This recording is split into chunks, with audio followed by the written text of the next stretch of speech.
করার তো আমরা করছি, কিন্তু আমাদের প্রতিবাদের আওয়াজটা পৌঁছাবে কোথায়?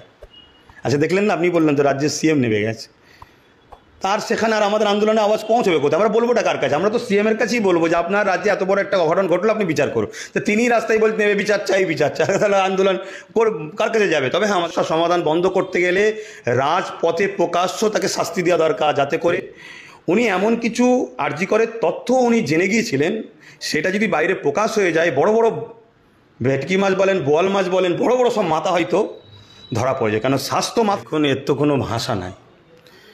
এ বিষয়টা কিভাবে আমার কথাটাকে, মনের কষ্টের কথা বা আমার রাজ্য বা আমার দেশের যা ভৌগোলিক পরিস্থিতি দিনের পর দিন হচ্ছে, একজন দেশের নাগরিক হিসাবে, রাজ্যের মানুষ হিসাবে আমার ভেতরে যে ব্যথা বেদনা আছে, এটা তো ভাষা দিয়ে আমি বলতে পারছি না।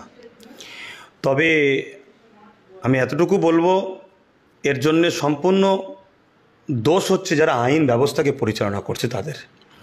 নিশ্চয়ই আপনারা জানেন, বিগত দিন এমনও কথা শোনা গেছে যে কোনো মানুষের ওপরে, কোনো নারীর ওপরে, কোনো বেটির ওপরে, বোনের ওপরে যদি অত্যাচার হয়, তার শারীরিক নির্যাতন হয়, তার রেটও বেঁধে দেওয়া হয়েছে।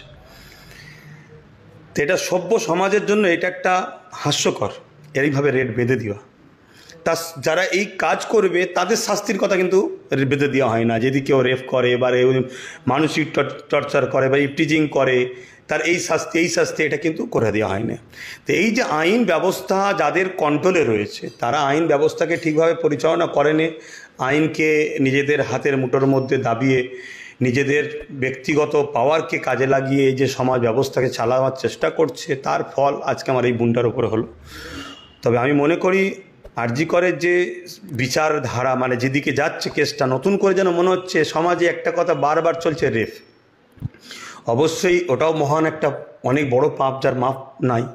বিগত দিন আমি বলেছি, যারা এই ধরনের ঘটনা ঘটবে তাদেরকে প্রকাশ্য রাজপথে, আমি বলি, আজকেও বলছি আপনাদের মাধ্যমে, এর সমস্যা সমাধান বন্ধ করতে গেলে রাজপথে প্রকাশ্য তাকে শাস্তি দেওয়া দরকার, যাতে করে যাদের ভেতরে এরকম নারীদের ওপরে নোংরা নজরে দেখার মন মানসিকতা আছে, এই মানুষের ভেতরে যে একটা শয়তান লুকিয়ে আছে, ওই শয়তান এই শাস্তি দেখে যাতে ভেতরে ভেতরেই মারা যায়, বাইরে বেরোবার প্রকাশ না পায়।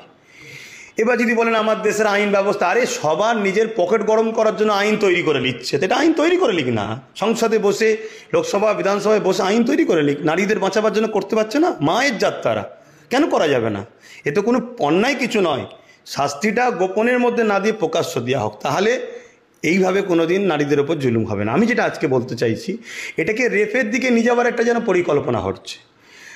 আমার ক্ষুদ্র জ্ঞানে আমার মনে হয় ওই বোনটা জিনার ওপরে অত্যাচার হয়েছে, উনি এমন কিছু আরজি করে তথ্য উনি জেনে গিয়েছিলেন, সেটা যদি বাইরে প্রকাশ হয়ে যায়, বড় বড় ভেটকি মাছ বলেন, বোয়াল মাছ বলেন, বড় বড় সব মাথা হয়তো ধরা পড়ে যায়। কেন স্বাস্থ্য মাফিয়াও চলছে না, সব কিছুতে মাফিয়া আমরা দেখে আসছি, একটার পর একটা, চাকরি থেকে শুরু করে দুর্নীতি থেকে বড় বড় সব মাথা জড়িয়ে যাচ্ছে, সব খবর পাওয়া যাচ্ছে।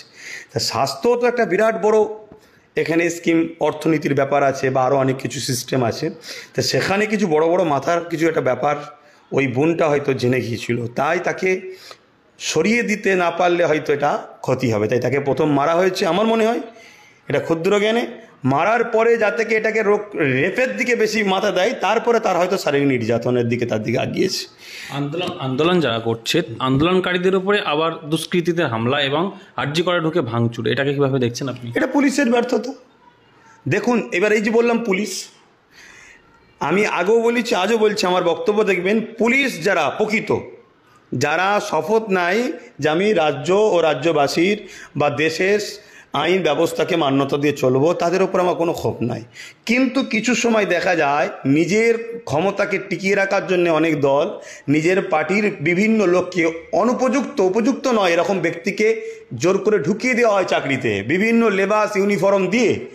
তো সেই শ্রেণীর সমাজটা এখন বেশি হয়ে গেছে। আবার যারা প্রকৃত ভালো, তারা কথা বলতে গেলে ওপর থেকে আবার চাপ এসে যাবে, ও তুমি বেশি কথা বলছো, তোমাকে ডিমোশন করা হবে, না হয় কোনো জঙ্গলমহল থেকে শুরু করে এমন জায়গায় পাঠিয়ে দেওয়া হবে যেখানে তার জানের রিস্ক আছে।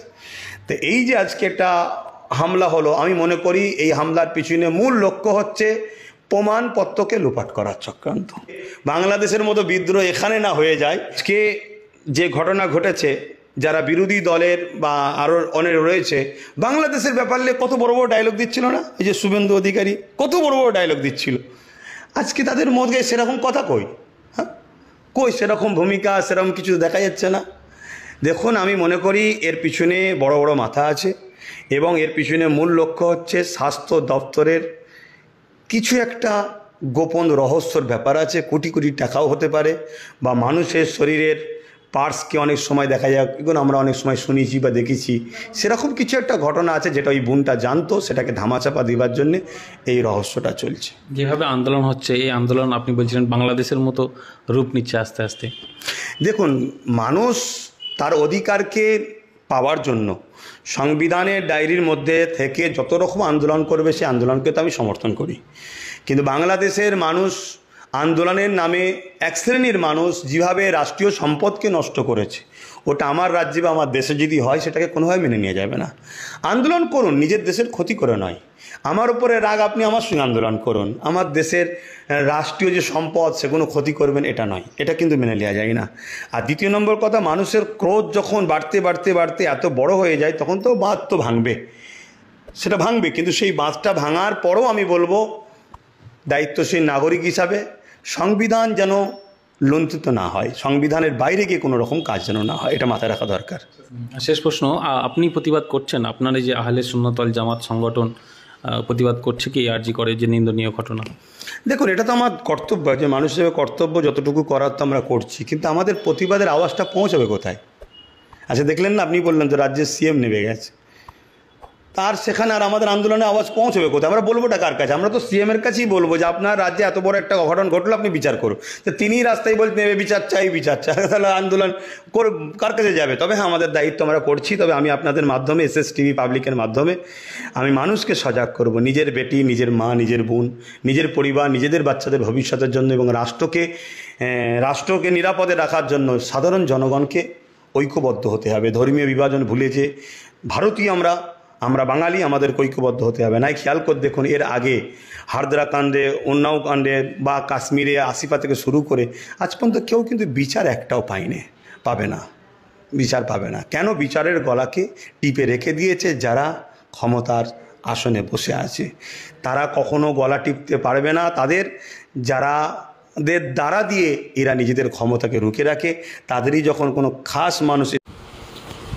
দর্শক, এতক্ষণ আপনারা শুনলেন পীরজাদা আব্বাস সিদ্দিকী তথা ফুরফুরা শরীফ আহলে সুন্নাতুল জামাতের কর্ণধার সকলের ভাইজান তিনি কী বললেন, এবং আপনারা জানেন তাঁর বিগত দিনের কয়েকটি ভিডিও সেখানে ভাইরাল হয়েছে। তিনি ধর্ষণের বিষয়ে এবং বিভিন্ন পাপ অন্যায়ের বিরুদ্ধে অনেক কথা তিনি সেখানে বলেছিলেন, সেই সব দৃশ্য আপনারা ইতিমধ্যে দেখেছেন। এবং আজকে যাই হোক, ভিডিওটি সকলের কাছে পৌঁছে দিন এবং আমাদের চ্যানেলটি সাবস্ক্রাইব করুন।